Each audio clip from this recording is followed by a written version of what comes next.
to give us the Word of God, let's welcome our beloved church pastor, Pastora Diwani Oliva. Praise God! Hallelujah! Praise the Lord! Purihin po ang Panginoon. Are you blessed? Aga namang tanong yan, wala pang naririnig. Are you blessed agad? We are so much blessed. Dahil po tayo ay nasa tamang lugar. Amen. Kapag nasa tamang lugar ka, pinagpala ka. Kapag nasa maling lugar ka, minalas ka. And sa tamang lugar tayo, kaya pinalad po ang ating mga bisita. Si Grace Oliva. Grace Oliva talaga to? Di ba pamangking ko to? Grace Oliva, Joyce Ann Villarisco, Joshua Villarisco, Alan Lopez, Mark Kenji Begino. Praise God! Tayo kayo, tayo! Masaya kami, nandiyan kayo! Awitan natin si Lord! Lapitan sila! At bigyan ang kapurihan ng Panginoon! Tayong lahat God bless ay po! sama-sama. Tamayan po tayo!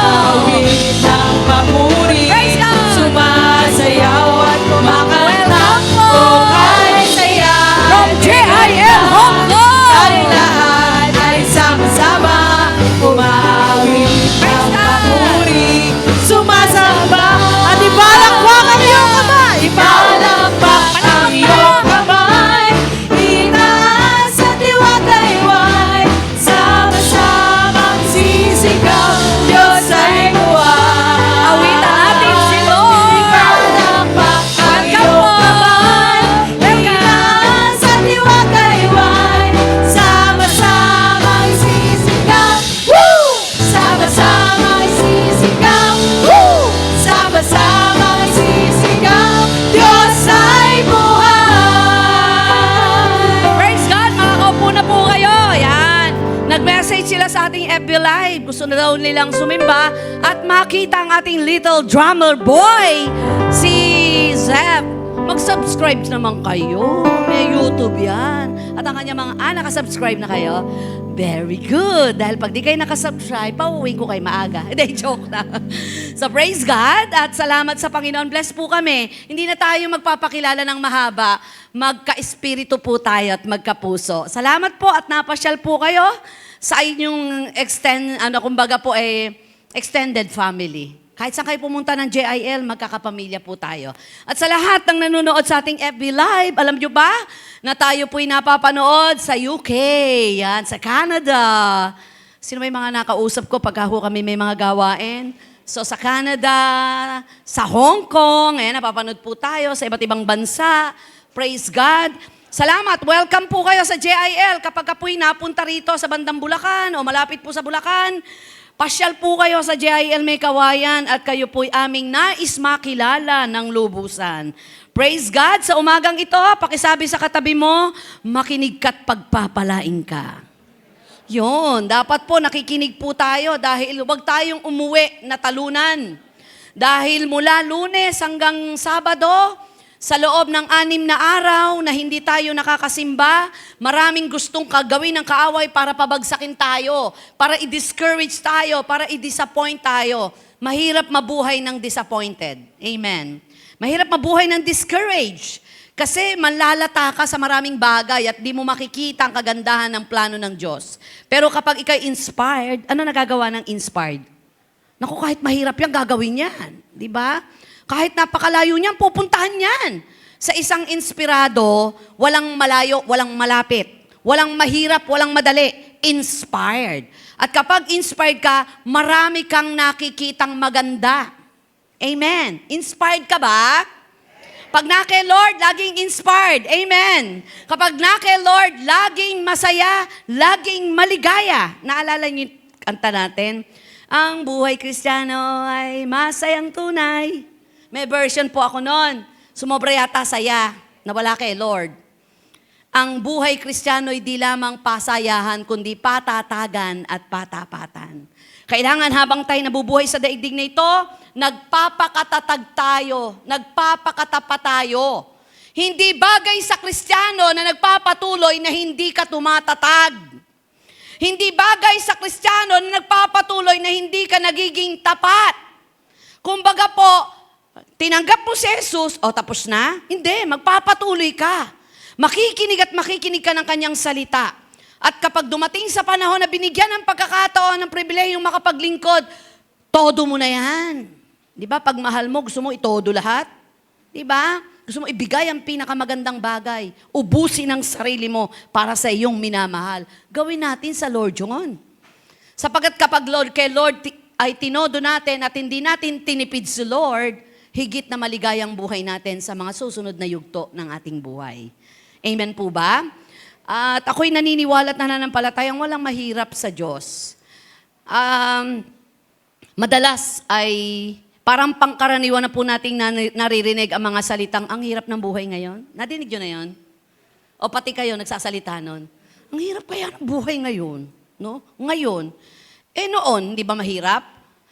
Noon pa man, magpahanggang ngayon, ang katagang ang hirap ng buhay ngayon, nadidinig na natin yan. Ano ang kaibahan ng hirap ng buhay ngayon sa hirap ng buhay sa nakaraan? Bakit po? Kasi kapag tinitigan at tiningnan po natin at nadinig natin ang mga negatibong bagay at mga sitwasyong hindi maganda, talagang hihirap ang paningin mo sa buhay.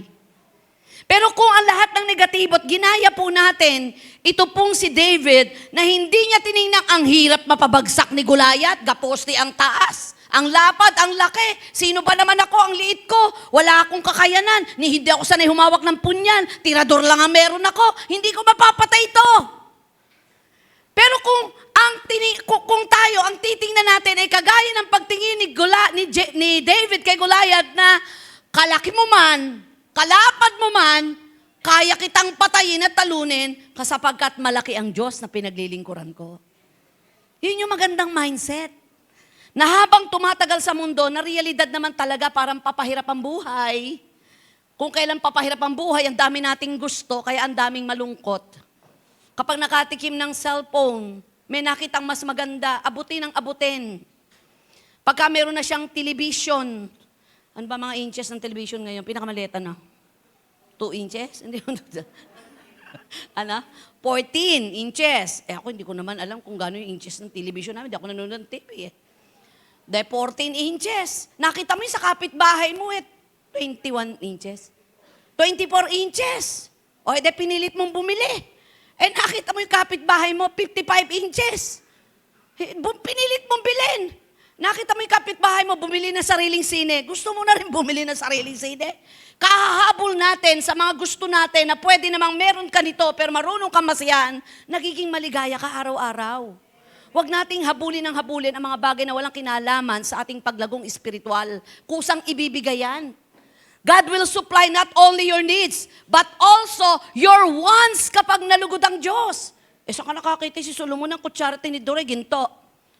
Bakit? Di ba siya makakakain kundi ginto ang kanyang tinidor at kutsara?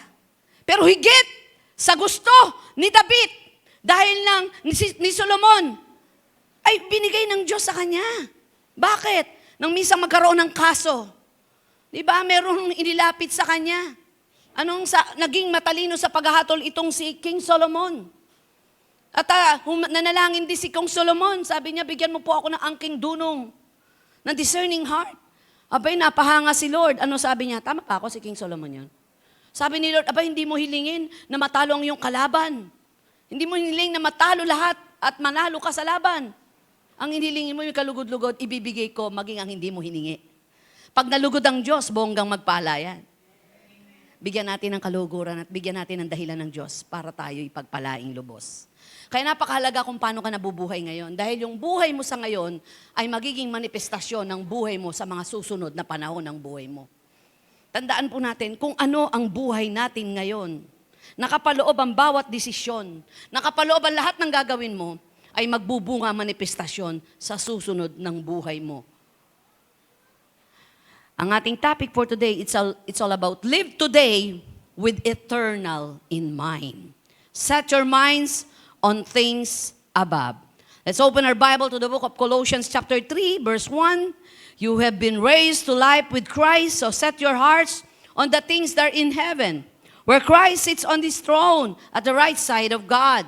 Keep your minds fixed on things there, now on things here on earth. For you have died and your life is hidden with Christ in God. Your real life is Christ, and when He appears, then you too will appear with Him and share His glory. The Lord will bless the reading of this passage. Naniniwala po ako na malaki ang kinalaman kung paano tayo mag-isip at kung anong laman ng ating puso sa ating pagtatagumpay at kung paano mabubuhay ng mapayapa na kasama si Jesus. Nagsisimula ang kahirapan kung paano natin isipin ang buhay na ito. Kaya may tinasabing poverty mentality. Ang kahirapan nag-uumpisa sa, natutuwa nga ako lumagpas po kayo ng NLEX. Pumunta kayo ng NLEX, magbaybay ka kayo dyan, bago kayo umakyat ng EDSA, meron po dito na bakanting lote. Makikitan mo doon ang daming mga taong mahihirap pulube. May mag-asawa pa nga, naglalambingan masyadong romantiko. Samantalang ikaw maraming bagay sa buhay mo, hindi mo maranasan ang romantiko ng buhay na kasamang yung asawa. Bakit? Ang daming mga bumabalahaw sa ating isipan. Ito bagamat tinanggap nila na mahirap sila, pero nabubuhay sila na oo, mahirap kami. Mahirap na nga, hindi pa ba kami magsasaya? Hindi pa ba kami mag-holding hands ng asawa ko? Hindi pa ba maglalaro mga anak ko bagamat hindi namin lote ito, bagamat wala kaming bahay? Tinutuloy nila yung buhay nila. Pero tayo habang hinahabol natin at habang tinitingnan natin ano kulang sa atin, nagiging lalo tayong mahirap. May sikreto po upang mabuhay po tayo na makikita po natin hindi kulang ang Diyos at magiging mapayapa, masagana ang ating buhay. Ano po? Ang mabuhay po sa ngayon na merong kaisipan na pangkalangitan. Hindi ibig sabihin niyan, Pastora, hindi na ako magsusumikap. Wala nang trabaho. Anong ibig nating sabihin dito? Ito ba yung pag gusto kong mag-asawa, bukas tsak pagising ko may asawa na ako? Yung tipong isipin ko lang na may negosyo ko, pag pinikita mata ko, dyan, meron na akong negosyo. Hindi ganun Kung ang salvation, we know workout then ang blessing. Amen. Yung iba gusto instant. Araw at gabi nakapila sa nagbabaka sakali. Nagbabaka sakali na mas lamang ang kaisipang manalo kaya ako sa labang ito. Bakit hindi ka tumaya kay Kristo, panalo tsak ang laban mo? Amen? Walang nagtaya ng buhay sa Diyos na pinabaya ang lubos. Dahil kapag tayo pinanampalataya na natin ang may-ari ng langit at lupa, paano ka pa magugutom? Sapagkat sabi ng Biblia, walang nagutom, nagdahop, na sumunod at nagtiwala sa Diyos. Amen. Magsisimula ang lahat paano tayo mag-isip. Magsisimula ang lahat anong nasa damdamin po natin. Kaya napakahalaga na nakikita sa buhay natin na nabubuhay tayo na may pananampalatayang ang lahat ng ito'y pansamantala lang sapagkat meron kang pupuntahan na walang hanggan. Kaya napakahalaga yung sinasabing exhortation to seek the things of above. Na ipahayag po natin na patuloy nating hinahanap ang mga bagay na pangkalangitan. The eternal mindset will point your life towards the things that exist in heaven. Everything around you will be seen in light of the truth and glory that reigns in heaven.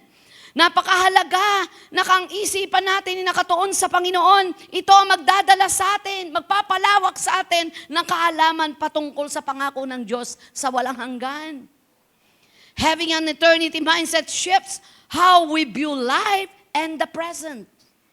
Kapag ka po ang isipan natin, hindi pang dito lang dahil may pupuntahan ka pagkatapos ng buhay na ito, nakikita po natin ang buhay ng may katotohanan na dapat kasama si Jesus sa buhay na ito. Move from an earthly perspective to heavenly mindset.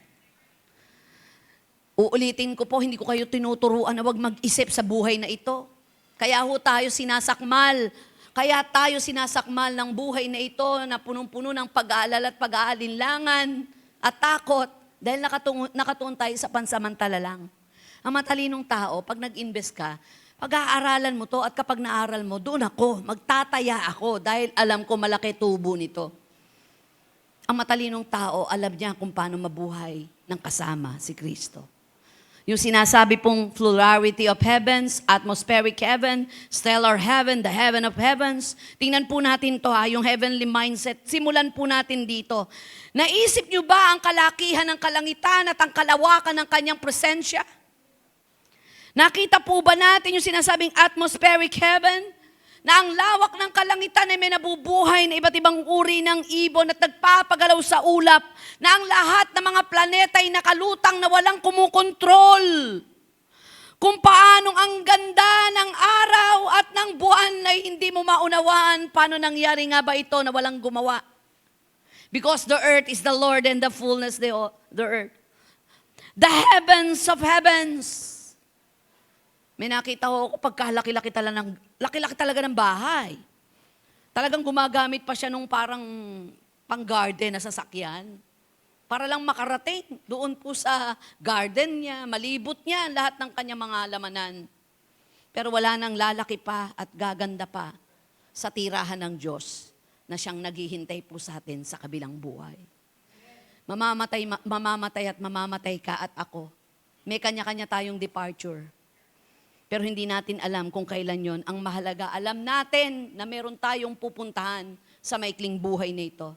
Alam niyo ho ba ang heaven ay minention for 500 times in the Bible?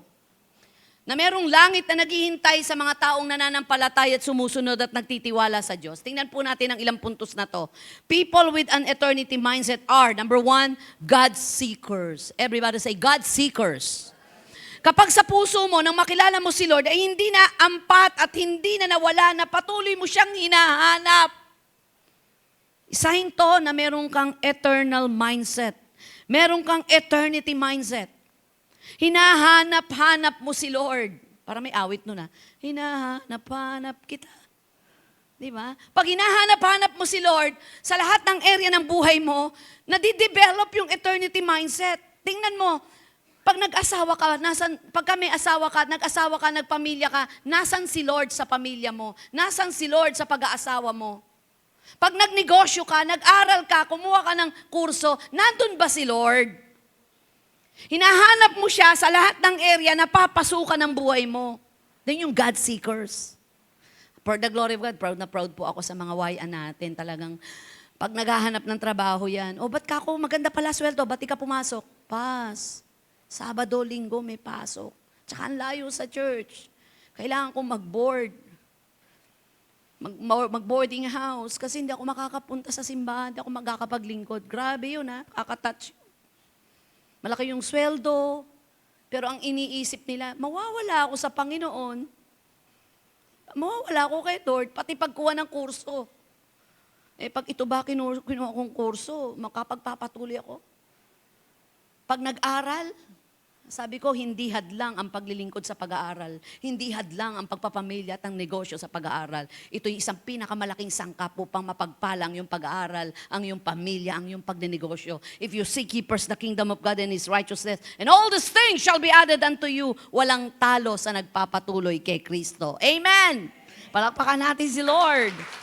Psalms 24 verse 3-6 says, who may ascend the mountain of the Lord, who may stand in His holy place, the one who has clean hands and a pure heart, who does not trust in an idol or swear by a false God, they will receive blessing from the Lord and vindication from God their Savior.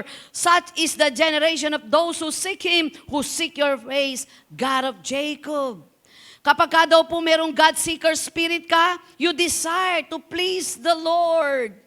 You pursue a holy life. You trust in God. You receive blessing and vindication from the Lord. Spend eternity with God. Pinagnanasahan mong to please ang Lord. Gaya ng awit kanina, just to please you is my desire. Tinutuloy mo ang buhay ng may kabanalan. Sinasaalang-alang mong puso ng Diyos. Hindi ka pasok ng pasok. Hindi ka desisyon ng desisyon. Laging nakatingin ka, kalooban ba ng Diyos to? Nagtitiwala ka sa Panginoon kahit ang pangit na ng sitwasyon. Kahit na parang hindi mo kaya, nagtitiwala ka pa rin dahil ang pinagtitiwalaan mong Diyos, walang hindi kaya. Tinatanggap mo ang mga pagpapala. At ang buhay mo ay patuloy na iniisip ang buhay na walang hanggan. 1 Chronicles 16:10-11, glory in His name. Let the heart of those who seek the Lord rejoice. Look to the Lord and His strength. Seek His face always. Seeking the Lord does not only make you secured and satisfied, it makes you also strong and steadfast. Alam nyo, habang hinahabol natin ng Lord, habang hinahanap natin ng Diyos, ang nagiging benepisyo to'y lalo tayong nagiging matatag sa buhay. Habulin mo ng habulin ng mga bagay na panandalian lang, manghihina ka. Nagiging mailap. Pero pag hinanap mo si Lord, kusa silang dumarating sa'yo. Tandaan po natin yun.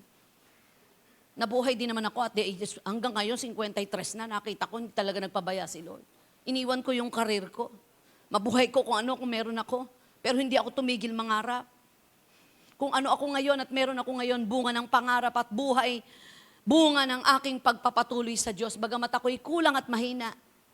At nananatili pa rin pong nangangarap sapagkat ang Diyos ay hindi Diyos lamang ng pangarap, kundi Diyos ng kasaysayan at karanasan. Amen ho ba? Therefore, in all this seeking and searching, we as the children of God are building up a steadfastness. Habang nagpapatuloy tayo kay Lord, tumatatag ka. Lumalalim ka. Namumunga ka, hindi ka bumababaw. Amen?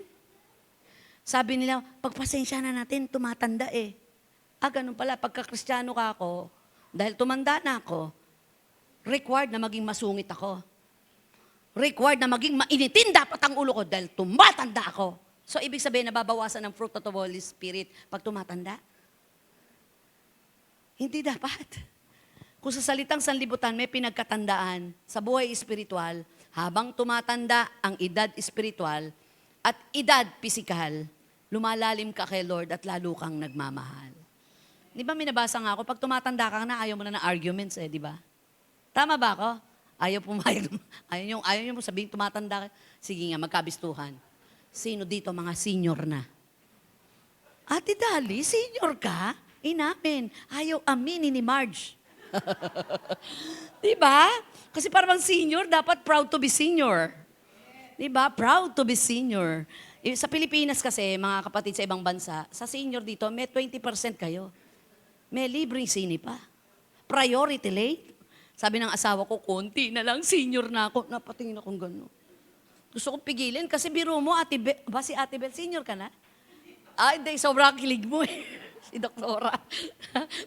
para kasi pastor dyan, baka ako, hinihintay mo rin maging senior. Nakapila ba naman kami sa bangko? Diyos ko, hallelujah, praise God. Pang 98 kami. Ang nasa loob, pang ilan na, pang 40 pa lang po. My God, hallelujah. Sabi ni Pastor Jan, kaya nga sana mag-senior na ako eh. Sabi ko, bakit? Abe, uunahan ko lahat to sa pila. Tama ba?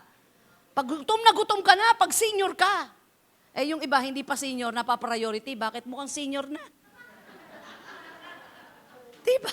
Samantalang si Ate Marge, si Ate Dali, diba pumipila sa unahan, pinagagalitan, senior lang huto. Senior na nga ako. Diba? Nakakabata ang na kay Jesus. Nakakalakas, nakaka-inspired, nakaka-inlove lalo na patuloy na paglingkuran si Lord. Amen? God seeker ka eh. Ikalawa, Bible-rooted. Dapat partner yan. Pag hinahanap-hanap mo si Lord, hinahanap mo ang kanyang pangako. Diba? Parang kanta uli yan ha. Pangako. Hanggang doon lang ako sa umpisa. Diba? Ang tunay na naghahanap at nasumpungan, may pangako.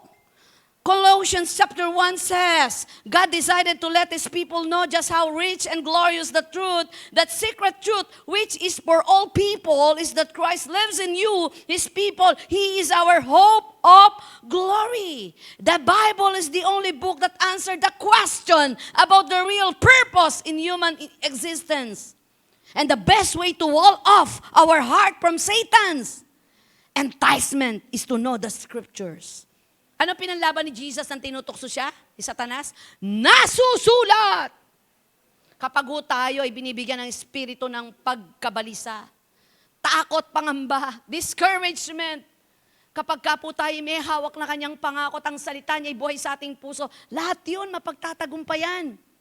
Nung ako po ay may isang anak, si Pastora kayo noon, bata pa siya, nabalitaan po ng isang kilalang programa sa radyo, at ito'y Christian station.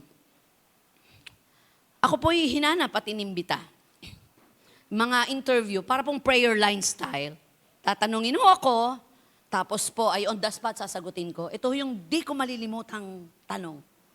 Ano po ang motibasyon nyo at kayo'y nagpapatuloy sa kabila ng inyong mga nararanasan sa paglilingkod? Ito ho ang di ko malilimutang sagot. Hindi ko ho pwedeng sabihin, napakasarap, nakakakilig, at napakaligayang maglingkod. Hindi sa lahat ng pagkakataon ng buhay. Nare-reject din ako. In fact, kinuwento ko sa kanya na minsan ako'y nagtuturo, binunutan ako ng barel at sinigawang, tumigil ka na, babaeng madaldal!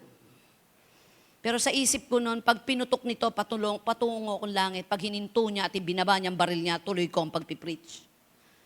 Tinuloy ko pagpipreach, hindi niya pinuputok eh. Sabi ko, mawalang galang na po, tatapusin ko lang ito, tsaka ako hihinto.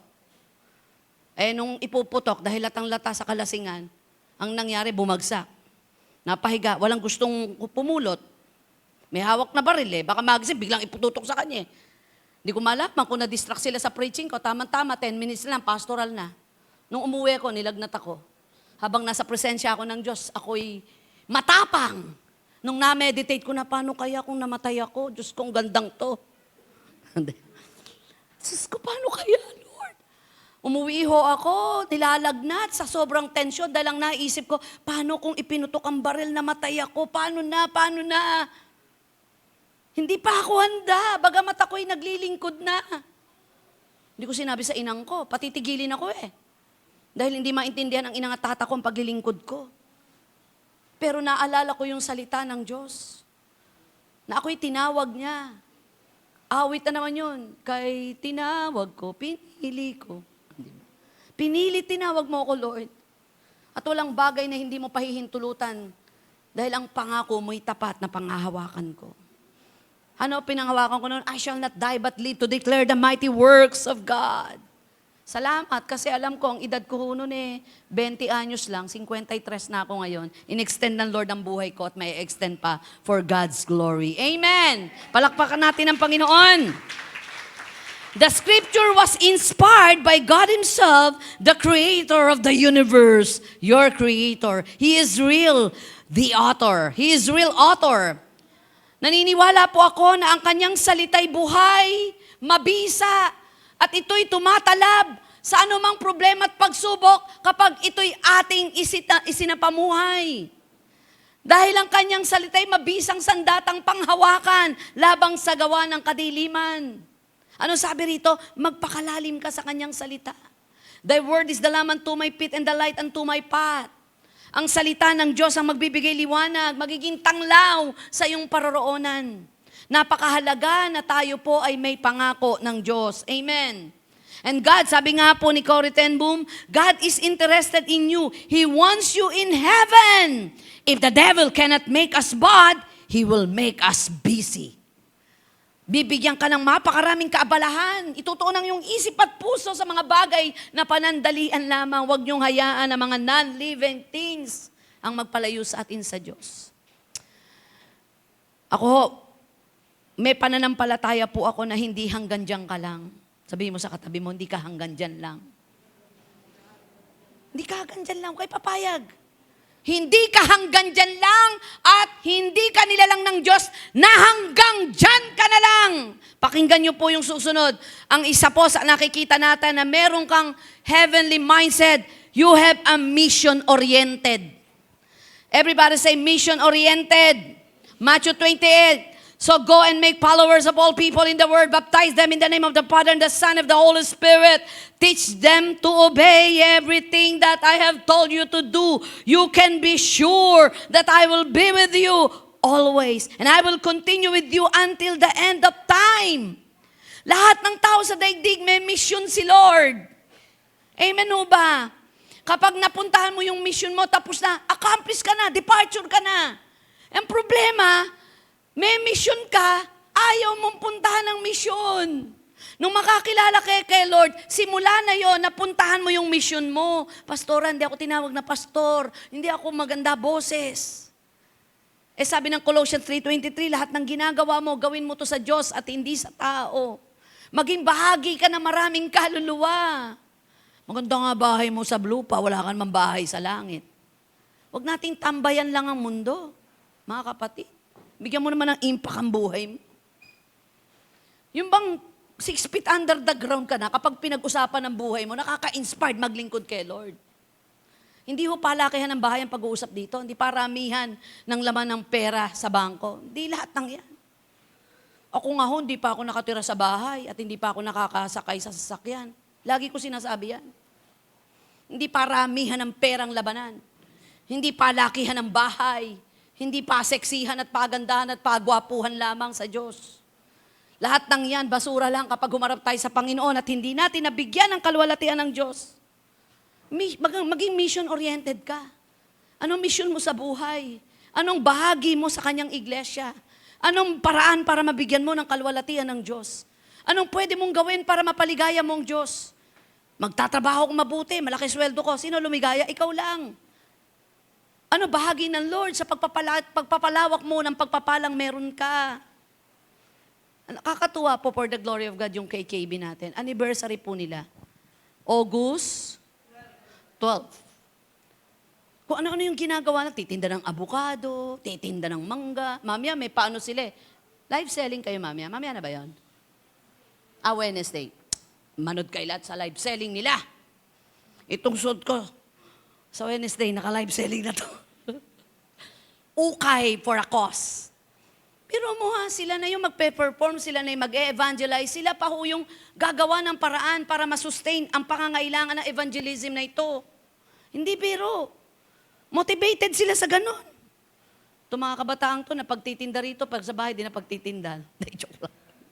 Gumanon pa rin di ba? Ganon sila. Evangelize ang evangelize. Nag-iipon ng maraming kaluluwa sa kalangitan. The one who commanded and promised us will come soon. He will be accountable to God. The enemy wants to kick out of your kingdom assignment. You upset the enemy when you occupy to fulfill your mission. Christian mission begins with the fact that Jesus feels compassion for lost and hurting people. And because His heart goes out to the broken world, Jesus wants us, to those who know Him, who have been found by the Good Shepherd, to do something about it. Naalala ko po doon sa amin, nung meron pong gwardiya doon, napakamasaya, mapagbiro, English minsan. Pag wala ka sa wisyo at mainit ang ulo mo, parang, hoy, ganon siya, ganon. Magtatanong ka lang, dami ng sinabi, ganon. Basta lagi siyang masaya. Mr. Oliva, Mrs. Oliva, gano'n. Para bang ikaw, sa isip mo makapanlalait ka, hoy, magka-level ba tayo? Gano'n, tipong gano'n eh. Praise God, buti na lang po, bago po pumunta ako doon sa espiritu ng naiinis na ako bigla akong pinara si Pastor dyan sandali, excuse me po, pwede po magtanong? Sabi ni Pastor, ano yon? Christian po ba kayo? Sabi niya, opo, pastor ako. Christian din po ako naghahanap po ako ng church. Ha? Sabi ko, Christian pala yun. Mission ko talaga maging masaya. Alam nyo ba, minsan yung pagiging masaya, kahit alam mong may malungkot kang pinagdadaanan, nagiging mission na rin para makahawa kang sumaya ang iba? Amen? Tumawa kayo. Sige, tumawa kayo. Tumawa kayo! Fake pa ba yung tawa? Ulitin natin, tumawa kayo! O, di ba naging totoo? Tumingin nga ho kayo ng naghihikab, maya naghihikab na kayo ano ba meron doon? Aralin mo nga yun, sino nasa medical dito? Sige, tumingin kayo na, walang naghihikab, di ba? Pag tumingin kayo sa naghihikab, maya naghihikab ka na. Tumingin, oo nga, di ba? Tumingin ka sa masaya, nakangiti, mangingiti ka. Di ba? Mission mo magpasaya. Pero hindi hanggang doon ka lang. Hanggat may magagawa ka na mas malalim pa sa ganong style ng buhay mo, gagawin mo kasi may mission ka. Amen. At kapag ang misyong ito'y pinagpapatuloy natin, puntahan natin yung sinasabing ever faithful. Everybody say, ever faithful. Sabi dito sa Revelation, they will wage war against the Lamb, but the Lamb will triumph over them because He is Lord of lords and King of kings, and with Him will be His called chosen and faithful followers. The main point of this parable is clear. The kingdom will be delayed, so we must concentrate on being faithful servant in the meantime. Habang hinihintay natin ng Lord, kailan man ito magtagal man o miya-miya o konti na lang, manatili po tayo sa pagkatawag at ibigay ang buhay sa Diyos. Consecrate yourself. There are 3 levels of consecration: the called, the chosen, and faithful. Favorite ko po itong ilustrasyon na to. Pag ikaw pupunta ng palengke, bibili ka ng kamatis, nasa isip mo kamatis, nakita mo yung kamatis isang kariton, basta ka na lang ba kukuha? Vision mo, bumili ng kamatis, pero ang gagawin mo, pipiliin mo pa, pipindut-pindutin, aamoy-amoyin, tititigang mabuti. Pipiliin mo kung ano ang pinakamagandang kamatis. You are called. Sino rito naniniwalang called? C-A-L-L-E-D, called. O C-O-L-D, called. We are called, not cold. Amen. Tinawag ka, hindi para manlamig. If we show ourselves worthy to the King, we are chosen. Nung tinawag ka, nag-response ka, nagulat si Lord, natuwa si Lord, at pinili ka pa niya. Don't forsake your calling, kapatid, mga anak. Sa buhay ko, yun lang motivation ko eh. Kahit ano mangyari, hindi ko ipagpapalit ang tawag ng Diyos at pagpili niya sa akin. Kung ako'y mag-aasawa kahit pogit may pera pero hindi niya sasamahan ang mission ko, hindi na ako mag-aasawa kailanman. Totoo po yan, papakatandang dalaga na lang ako. Sabi ko, kung ako'y mag-aasawa at hindi kaisip ko't kapuso ko at hindi susuportahan ang paglilingkod ko, never hindi ako mag-aasawa.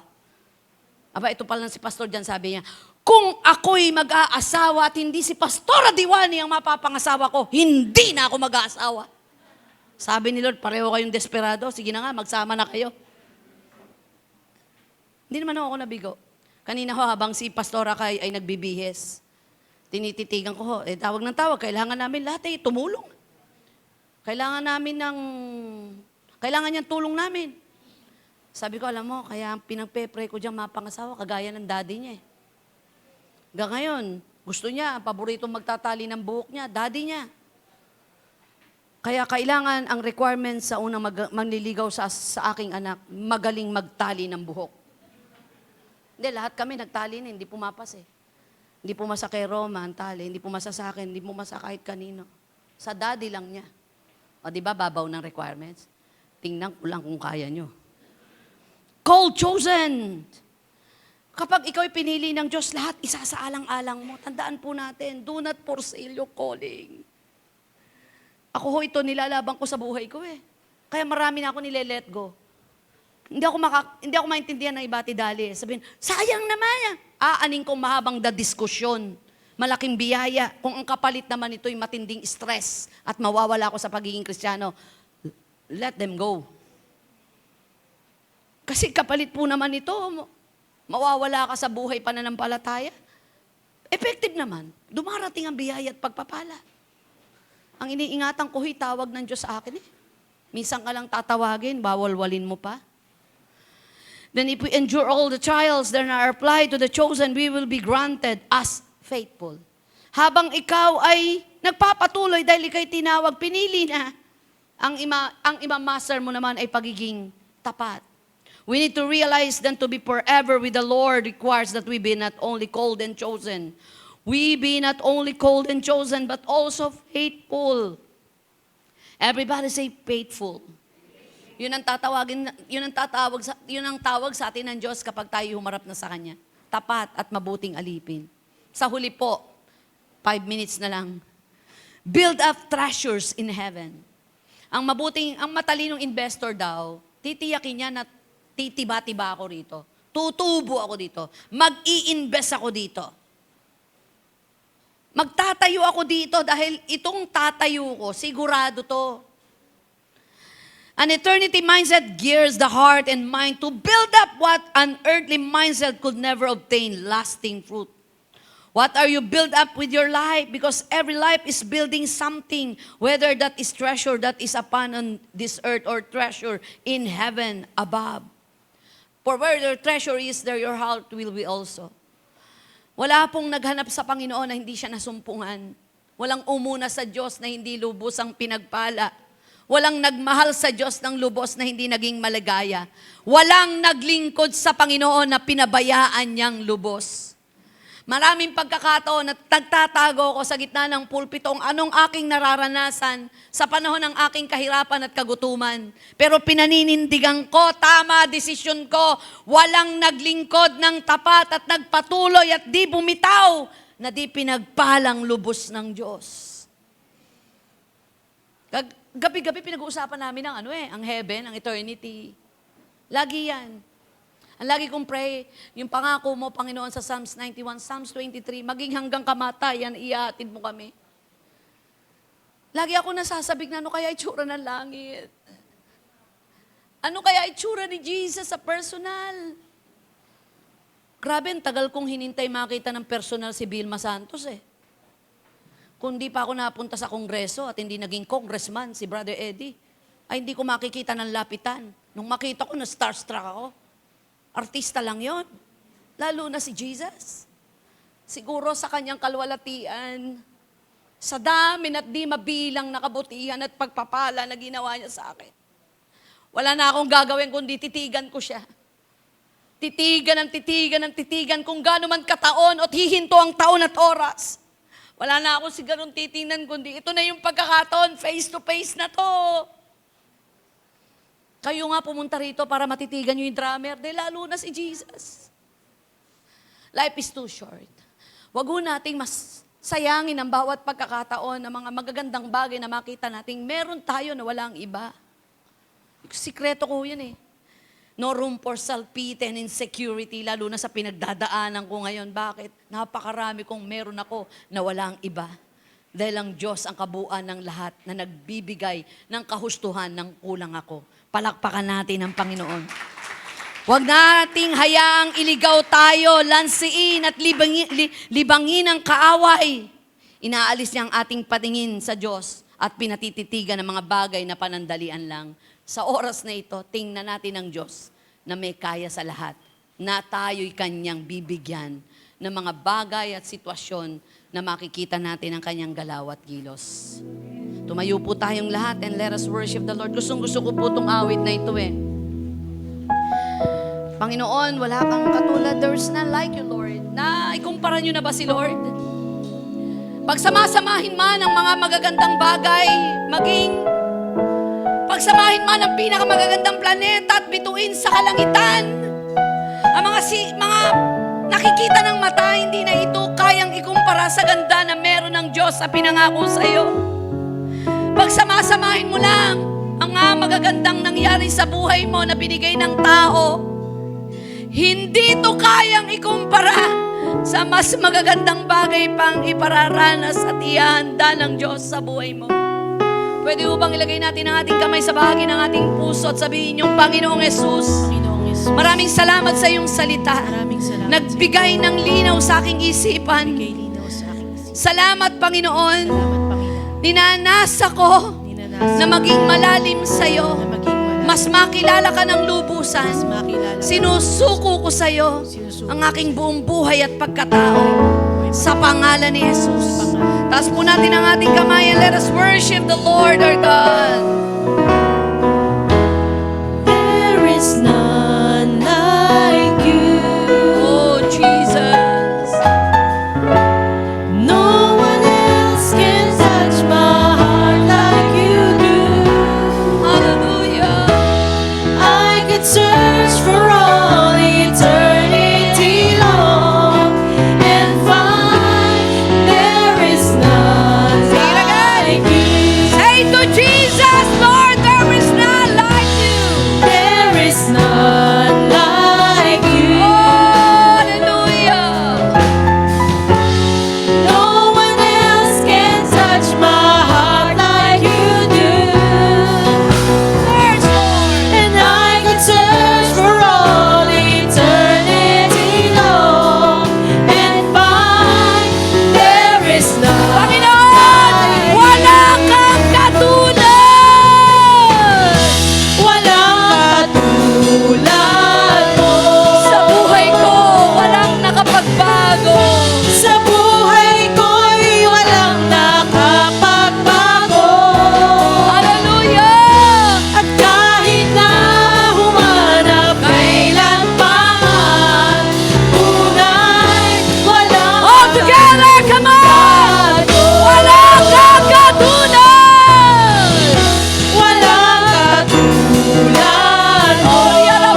Nagpapasalamat po kami, hindi ka namin kayang ikumpara sa anumang bagay sa daigdig na ito. Kahit na humanap kami ng humanap, Panginoon, wala ka pa rin katulad. Dalangin po namin ang pagbisita mo sa aming mga tahanan, sa puso ng iyong mga anak, sa bawat miyembro ng pamilya. Nakikita mo naman ang aming mga puso't mga panalangin sa iyo. Ang dalangin po namin sa iyo namin masumpungan ang lahat ng ito. Baba niyo po ang espiritu ng kagalingan, kalakasan at katagumpayan sa iyong mga anak. At inaangkin po namin, Panginoon, wala na anumang bagay na makapagpapabagsak, makapagpapatalo ng labang meron kami sapagkat 2,000 taon ang ipinanalo mong labang iyon. Salamat po, dakilang Diyos. Inaangkin po namin ang kagalingan, kalakasan, katagumpayan. At maingat ko pong ibinabalik ang pinakamataas sa papuri, pasasalamat, kalawalatian sa